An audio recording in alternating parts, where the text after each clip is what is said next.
Thousands of architects, craftsmen, and laborers, along with tons of materials, were brought from the far reaches of the empire. Most ancient empires were built by massive armies of slave labor. But Darius, like Cyrus, believed in paying for the work that built Persia's palaces and monuments. Every worker was given his due, his or her due, because we also find women in the workforce as well. Depending on their skill, what the quality they brought to the work, they were paid accordingly.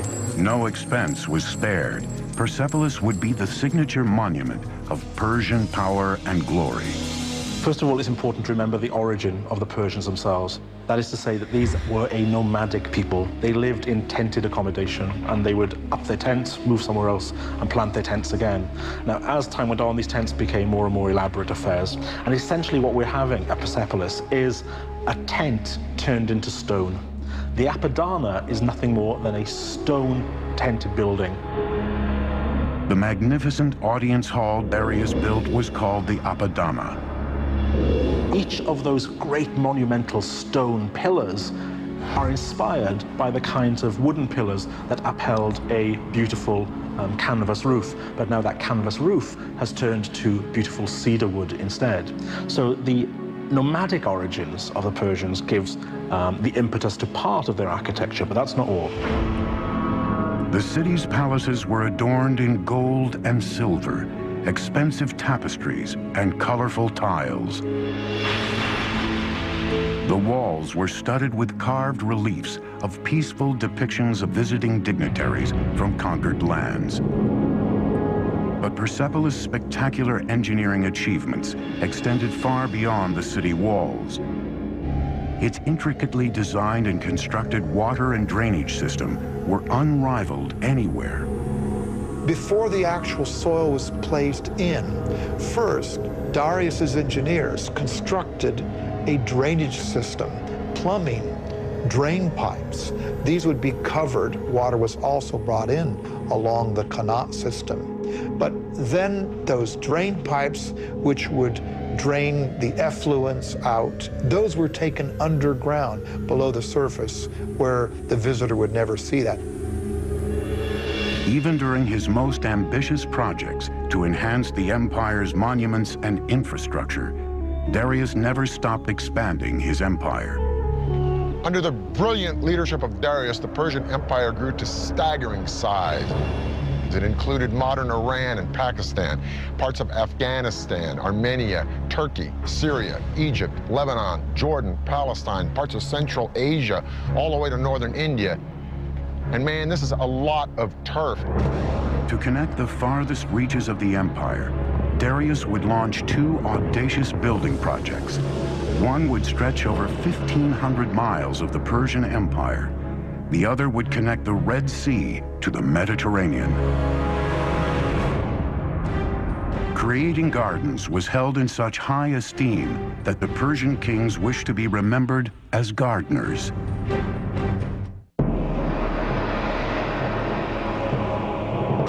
Under the rule of Darius the Great, the Persian Empire grew to staggering proportions. Now he wanted to consolidate and connect the far-flung parts of his great kingdom. 515 BC, Darius orders his engineers to build a massive stone highway, one that would weave the empire together from North Africa to India.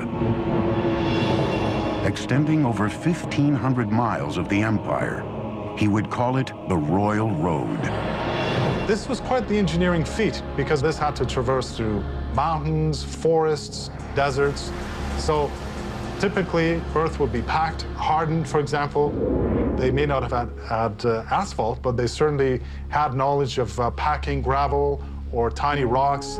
Laying down a stone road is vital in a terrain where there could be a high water table.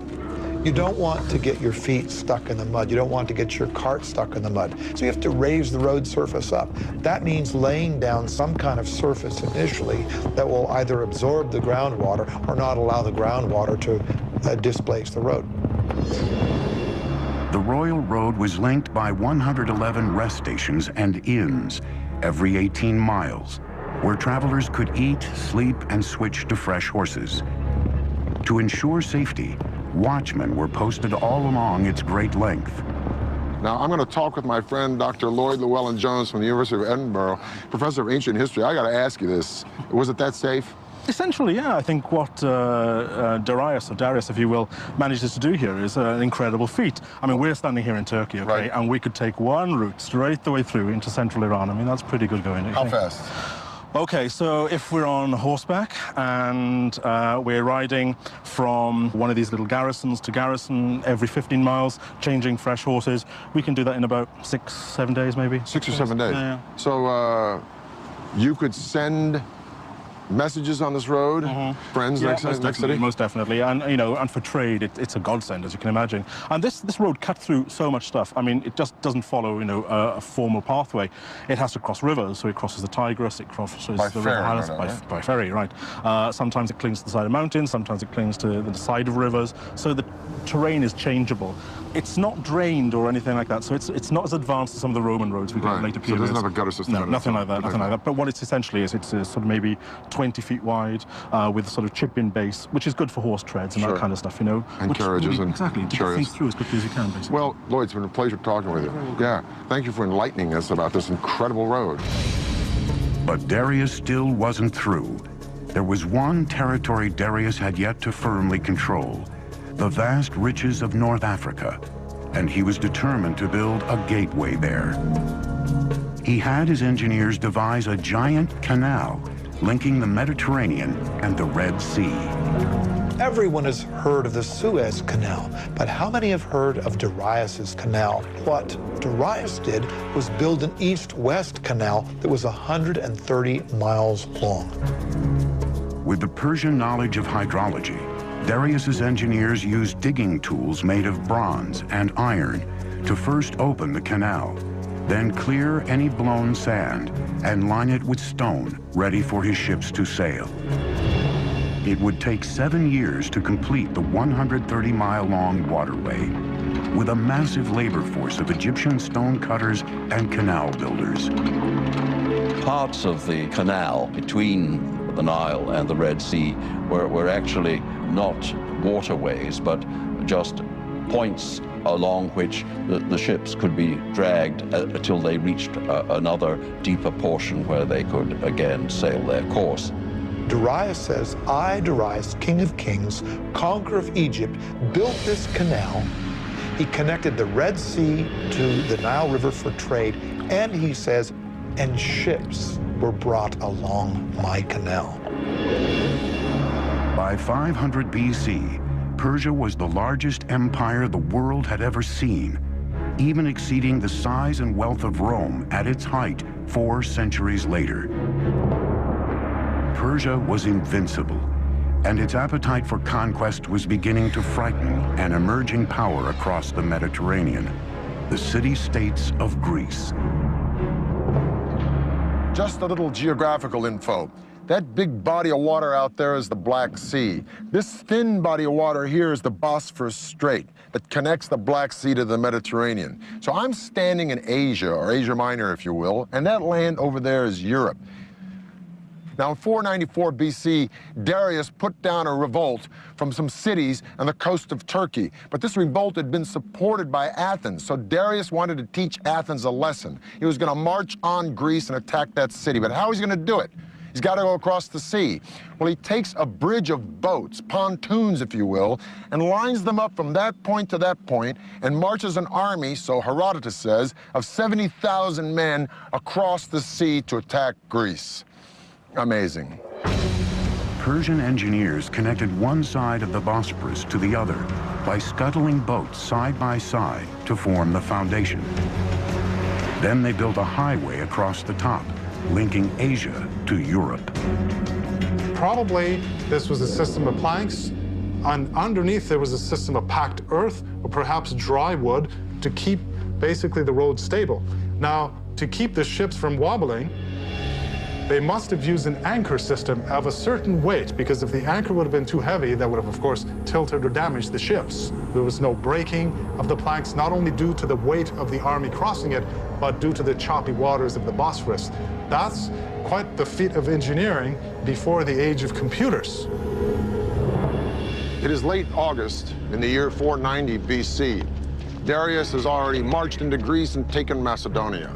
Now he's destined to meet the Greek general Themistocles and an army from Athens and Corinth at the famous Battle of Marathon. The massive army from Persia numbers 60,000 or 140,000, 250,000, depending upon the propaganda you read.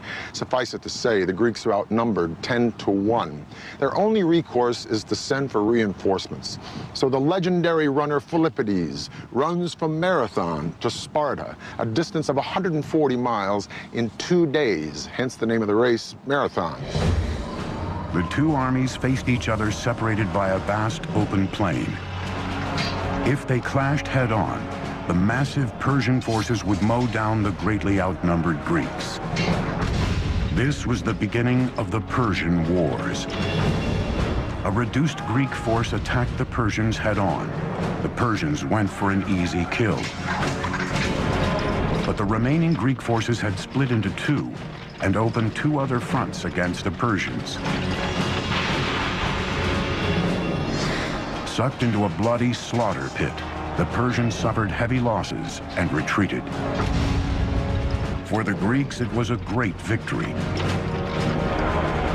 For the Persians, just a speed bump on their path to world domination. Darius decided to return home and turn his attention to shoring up Persepolis, his capital city. He would never get there. In 486 BC, Darius died on his way to quelling a rebellion in Egypt, leaving behind an empire that redefined the very notions of power and glory. He also prevented a replay of the chaos that followed the death of Cyrus by naming his successor, his son Xerxes. Now, Cyrus the innovator and Darius the expansionist were very hard acts to follow. But Xerxes had been a king in waiting all of his life. And a couple of his first acts were to suppress a rebellion in Babylon, another one in Egypt. And then he went after the Greeks. Somehow the Greeks just stuck in his craw. Some historians argue that Xerxes was making a preemptive strike. Others say that he was just cleaning up the business of his father. Whatever the case, the Greeks were no longer intimidated or impressed by the Persians since they'd beaten them at Marathon. And so Xerxes buddied up with the Carthaginian navy and the tip of what is now modern Tunisia, and he decided to beat the Greeks at sea. Discovered in 1931, Persepolis is one of the last archaeological excavations that dates back to the ancient world. 480 BC, the Persian Empire is at its peak, vast, immensely powerful, and incredibly rich. It's been 10 years since the Greeks defeated Darius the Great at the Battle of Marathon. His son Xerxes is now the latest absolute monarch in Persia's Achaemenid dynasty, and Xerxes wants revenge. Greece is only beginning to emerge as a force to be reckoned with, a coalition of profoundly different city-states, from democracies to dictatorships. They are united only by one creed, their hatred of Persia. The ancient world is on the verge of the Second Persian War.